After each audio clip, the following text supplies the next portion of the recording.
Good evening, Fernwood. It's time to set yourself down to watch some Mary Hartman. Mary Hartman, the subversive soap opera from the 70s. We are heading into the April 28th, 1976 episode. Let's just do us a recap of yesterday. It started when things got heated at breakfast as Kathy showed up to claim that Mary had forced Dennis to call off the wedding. It may be a little bit more complicated than that, but Mary essentially swore that she had nothing to do with it. Then at the Haggers, Charlie is thrilled to be meeting his son Timmy. His son Timmy. He's brought a bunch of toys, and of course, Muriel feeds him more and more information about this fictional son that, as we've seen, is a young boy who's clearly not their son. And then that ends with a call from Clyde's wife that Clyde will be arriving tomorrow, possibly spelling some imminent confusion for the scheme that Muriel has to take as much money as she can from Charlie. Then Mary gets a visit from a few different friends. It starts with a moment of empathy between Loretta and Mary. Mary is concerned because she hasn't heard Loretta's song Baby Boy playing on the radio ever since the gaffe on the Dinah show. And Loretta is simply concerned because she feels some difference between Mary and the way she used to be at some point. As Loretta leaves, we're greeted by one of the McCullough sons that we hadn't met, but they seem to have some kind of spark between them. I'm not sure what that means, but basically he came to apologize that his brother was maybe a bit rough around the edges.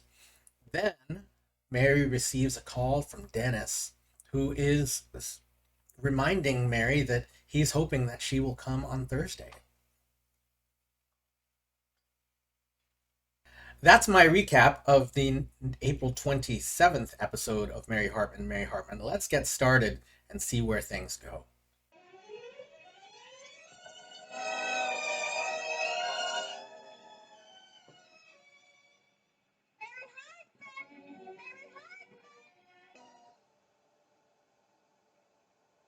Loretta, honey, come on. We don't know what kind of traffic is going to be here between here and the airport this time of the morning. Come on, honey. That airline's got me on one of them. Listen, wait till we get your recordings. It's lots of time, Charlie. It's a time. But, Muriel, I only meet my only son in the world only once in my life. I don't want to be late. You're so nervous. Of course I'm nervous. I mean, wouldn't you be nervous? I mean, but suppose the car breaks down between here and the airport, huh? I mean, suppose someone takes it in their mind to hijack the airplane on the way. Suppose, I don't even want to think about that. Suppose Timmy doesn't like me. You don't think he would like me, do you? Oh, now, why wouldn't you like me, Charlie? You're his father. Well, that don't mean nothing. I seen flesh and blood kin fighting just as bad as mangy hound dogs fighting each other over a scrap of leftover chicken steak. Hello, yes. Yeah, hi, how are you? No, I don't want to make a reservation. It's one of those flight number 27 from Saskatoon, Alaska, coming in on time. I thought it was 2. All right. Is it on time? It is. Are you sure? Okay. Thank you very kindly, man. Thank you. Loretta, honey, come on, honey, get Miriam, Clyde's going to be coming by here any minute now. Could you keep an eye out for me, please? Sure, Okay. Loretta, honey, come on.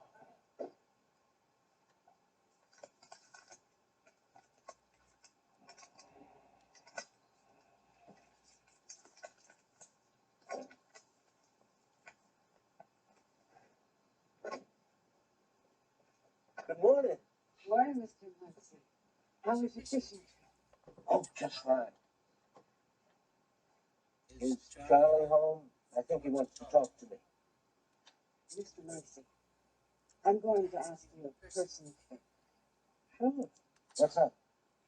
Today is a very important day in Charlie's life. His son is coming in from Alaska. I didn't know Charlie had a son. No, neither did he until recently. This is the first time he's going to meet him. Really? And I just hope that you won't break his heart and Renetta's heart. I tell them the bad news about all those canceled contracts and no money coming in from the records and so on. All that was in that letter that I left with you. Well, somehow I misplaced that letter. Oh? Yeah. So, just make sure you don't say anything about it, okay? I see. Well, all right. I mean, that would be the Christian thing. Just not to tell them anything about the money, okay? I guess there's no harm in that. I won't say anything.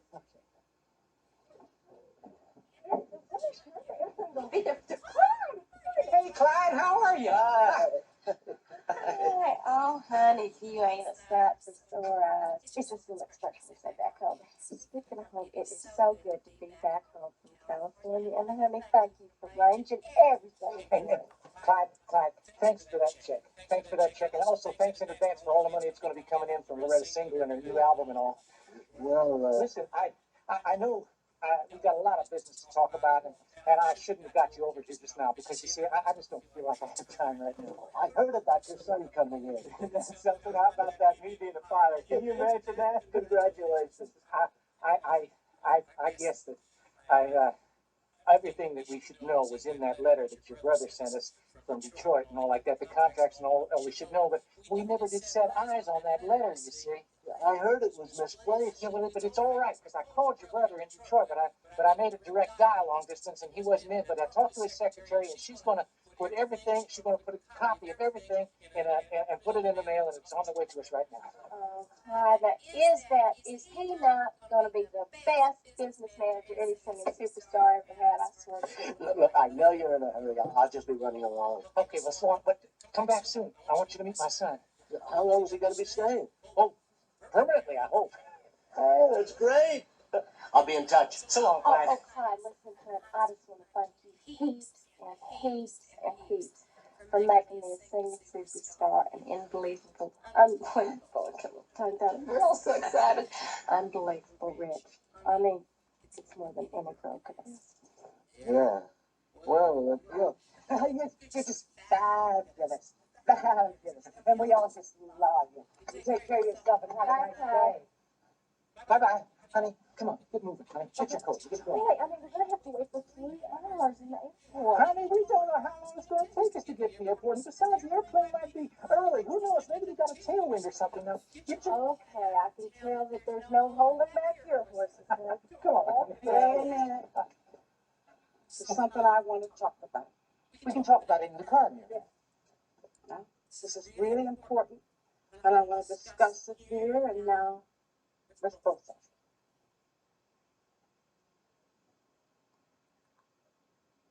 But what I want to say is, I want to be fair with you, and I want to be fair with Jimmy. And he's going to have to make a choice.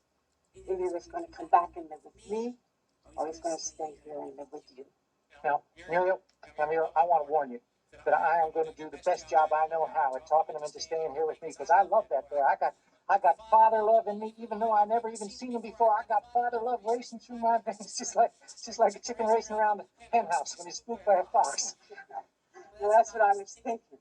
I was thinking it might be better if I wasn't here when he got here, seeing his mother might influence his decision one way or the other. Ain't you going to be here when he gets back? No. I've written this long letter to you. I've explained everything to him. Oh, how dear. I'll make sure he gets his son. Well, thank you, Muriel. Thanks an awful lot. Now, come on, honey, let's get going, huh? Well, there's one other thing. What?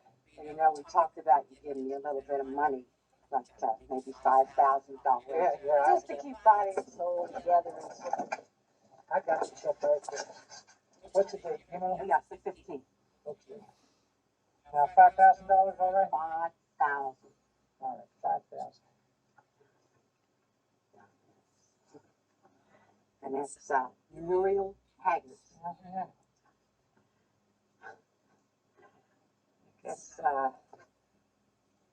Guess this takes care of everything, huh?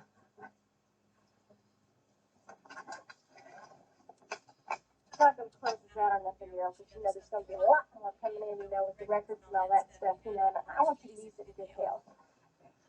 Heck, but cleans me out, though. We're gonna be dirtying it up again real soon. Well, honey, come on, honey. I guess this is goodbye then, huh? Yeah, goodbye. Yeah, good luck to you, Mira. Well, good luck to you too. I mean, good luck to the three of you. Okay. Yeah, so long.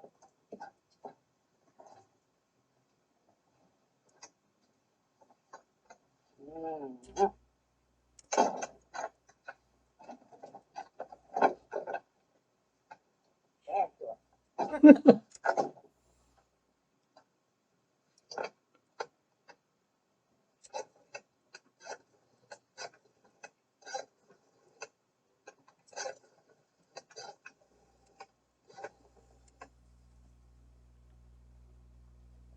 Hello? Yeah, would you send me a cab to 345 Bruckner? I want to go to the First National Bank. I'm sorry, I forgot all this stuff. Listen, thank you. Thank you again. So long, Charlie. Yeah, that's First National Bank. And then I want to go to the bus station. Right. I'll be right.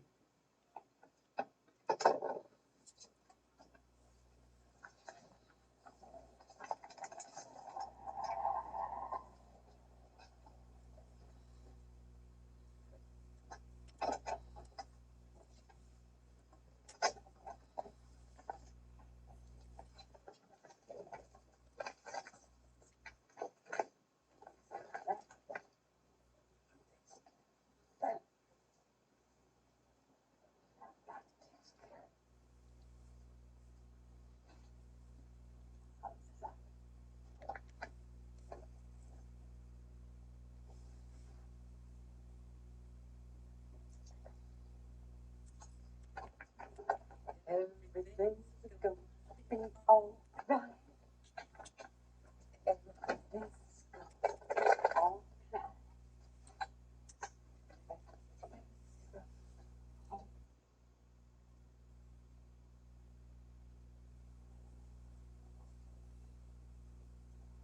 What are you thinking about?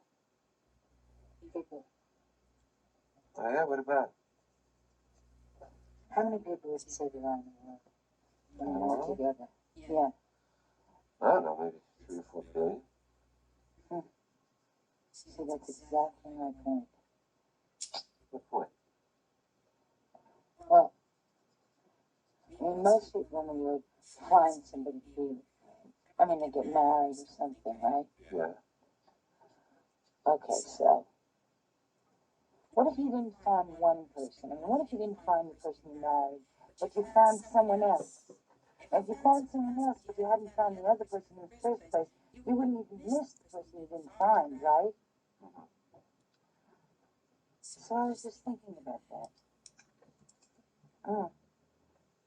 What I was thinking was that means that there's more than one right person in the world. I mean, if you don't meet the, quote, right person, you might meet someone else. But if you never met the first person in the first place, you wouldn't even miss them. I mean, you'd go right on and you'd be the next person. You'd be with the person you found. That would be the person you'd be involved with. Which could mean possibly, theoretically, there are 2 right people, which means there could be 5 right people, which means there could be 10 right people. I mean, that just must mean something, right? Yeah. You know what I mean? What? There are a lot of people in the world, Barry. Tom, no. It means something much deeper. It's much, much deeper than that. It's much more significant. What? What? You see, now you're catching on. Now you're beginning to follow me. I am? Mm-hmm. Okay, now. You know what all this has to do with? Infidelity. What's this got to do with infidelity? Well, infidelity is based on the premise that you're unfaithful to the wrong person, right? Oh, yeah. Not with any person. I mean, yeah, I guess you could put it that way. Yeah. right? Yeah. But if there is no wrong people, I mean, if there's just a lot of right people, right? Yeah. Then there's no such thing as infidelity. Wait a minute. What are you trying to say? So it's okay to be unfaithful if you do it with the right person? Oh no, I'm not saying that it's okay. I'm just saying, how can it be wrong? It's wrong because being unfaithful is wrong, Mary. I mean, that's what the word means, not faithful.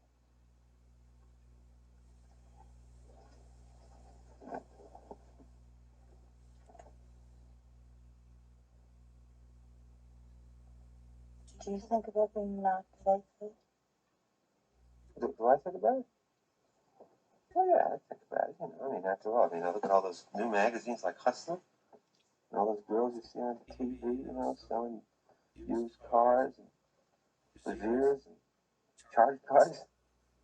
I mean, they're almost like the girls in Hustler. And, they drive you crazy, drive you right out of your mind. So, yeah, I think about it. But that doesn't mean I think it's right.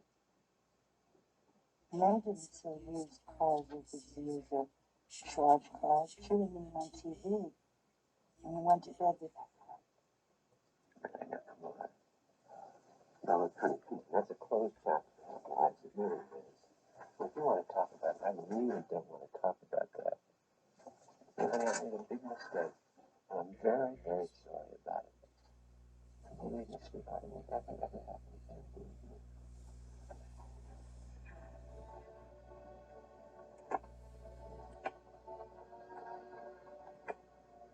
But you still think about it. And the Bible says thinking about it is the same as doing it. That's in the Bible. Well, it's not exactly in those words. I mean, they used a different language than they did in commercials. And the Bible says if I think about it, I might as well do it. That's right. Well, with all due respect, I disagree with that. You do? Yeah. Yeah, I do respect the Bible. D-U-E-do. But I disagree with it. Yes, so do I. I agree with a lot of the Bible. After all, it is the Bible, but I think that God is wrong. It's just so confusing. Yeah. Yeah, it is. Yeah, it is confusing. But you know what? Maybe it's because, when they wrote the Bible, they used a different language. Maybe the translation is wrong, Tom, that is such an intelligent observation. Thank you. So what language do you think he used? I don't know.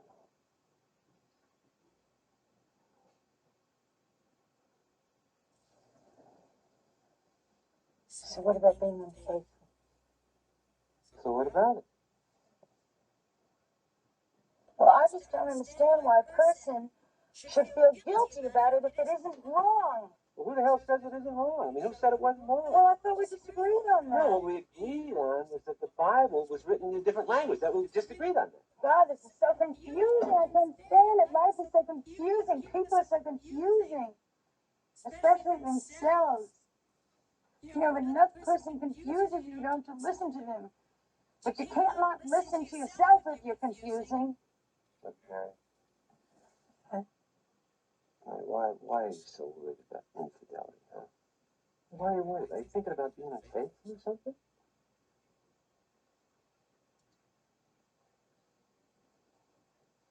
Why do you think I am? Well, no. Oh, Tom, can you imagine how it feels? No, I hope you feel terrible. That's what Did you feel terrible when you slept with May? Come on, I told you I didn't want to talk about that. Oh, Tom, come on. Who can I talk about it with if I can't talk about it with you? Well, why do you have to talk? Listen to me, though. You're the only person I know intimately who's ever been unfaithful. Why do you have to talk about it with anybody? You're not going to do it, so why worry about it? Can't you just think of something else, huh?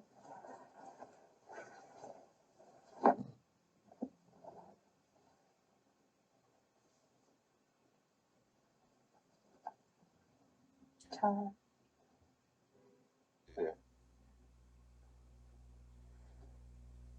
when you make love to me, what do you think of that? What kind of a question is that? I just want to know. That's all I would tell anybody. What do you think of that? Hmm. What do you think I think about, huh? That's what I'd like to know.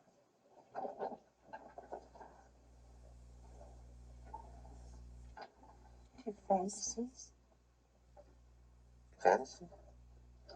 Well, you know, like when you're with me, if you were thinking about somebody else, that's a fantasy. I mean, Dr. Joyce Brothers says it's okay to have them. She does? Yeah. So if you have them and it's okay, you can tell me about them. So, do you have fantasies? I mean, or do you think of me? Or do you have fantasies? Well, yeah. Once in a while, you know. Do you? Are you with me? She just said it was okay. Dr. Brothers said it was okay. I don't know. She said that everybody has fantasies. Yeah. I don't know. I really can't talk about it because I really don't want to talk about it anymore. Hey, come on, you didn't want to brought it up. I know, I just find it very upsetting and confusing, and I just don't understand. I mean, I can read about it, but it's just, I mean, when I'm actually here with you like this, I just can't. Mary,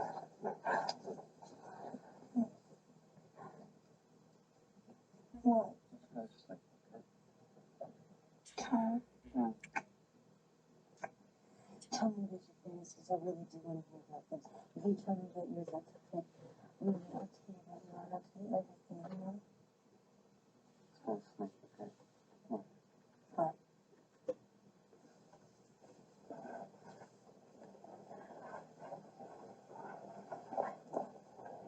Turn off your light. Yeah.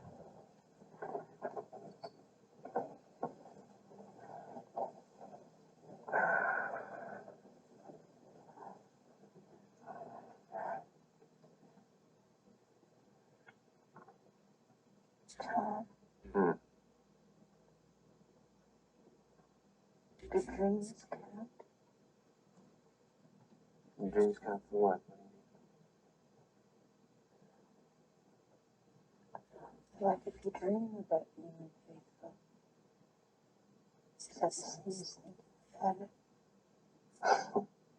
I don't know, honey. Why don't you ask Dr. Joyce Brothers, huh? Maybe I should write there. I'm not getting anything from the Bible.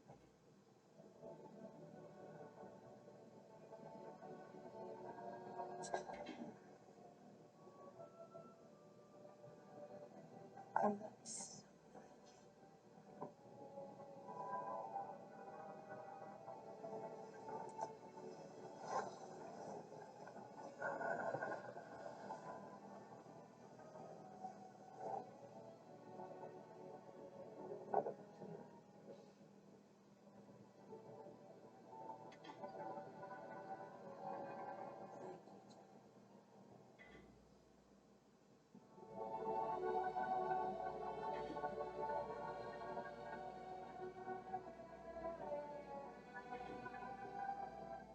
Wow.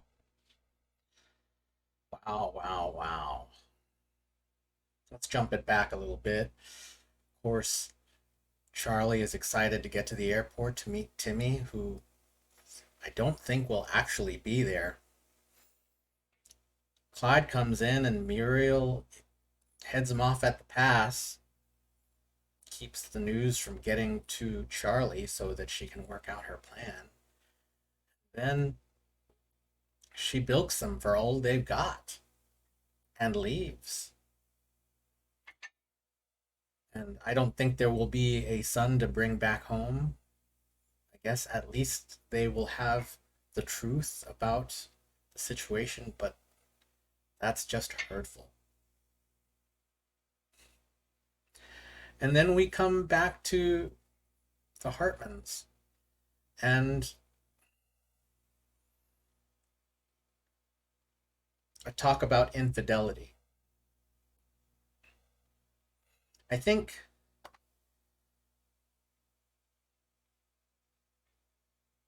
one element of infidelity that isn't addressed in this conversation is that one has made an agreement with someone else. And maybe these kind of agreements were, I mean, besides the vow that you take at marriage, at your wedding, that kind of agreement maybe wasn't quite discussed much. And I'm not sure how much it's discussed now. I think there's an awareness that you should be talking about things with the person that you intend to live with for the rest of your life, if that's the path that you want to go down. That you should discuss what you want to do with your life, what you want the other person, what you both want, and what will move forward, how you will move forward together. And if that leads to a consensual non-monogamous agreement, that's one thing. I have really no personal experience with a consensual non-monogamous situation. I tend to feel in my life that I can barely handle myself. I'm not sure how I can handle more than one other person. I'm not sure if I can handle another person at this point. So, but it's not just infidelity. Isn't really about did you pick the right person. It's really what's the agreement you have with the person that you're with, and was that agreement important? And if the terms of that agreement need to change, that's something that needs to be discussed. And right now, at this point, it's just philosophical musings. Underneath this, I think that means that Mary is thinking about Dennis. And of course, Dennis has forced himself into that position. I'm very conflicted because, as I've said so many times, I really don't appreciate the way that Dennis has pushed himself into this situation. On the other hand, I also have seen Mary display emotion for him, physical affection as well. And this conversation didn't have anything to do with Kathy, although Dennis is pushing towards Mary coming of her own accord only for herself. This wasn't spoken in the conversation, but it seems to be a huge part of the subtext of what's going on here. Mary is thinking about this stuff because Dennis has pushed it on her. And yes, there's clearly an attraction. I don't know that that's enough. And it hurts a lot to think about it. And I'm not even in a relationship with any of these people. It's a lot to deal with. So that there is the April 28th episode of Mary Hartman, Mary Hartman. Thank you for spending some time with me, and we'll see you tomorrow night in Fernwood.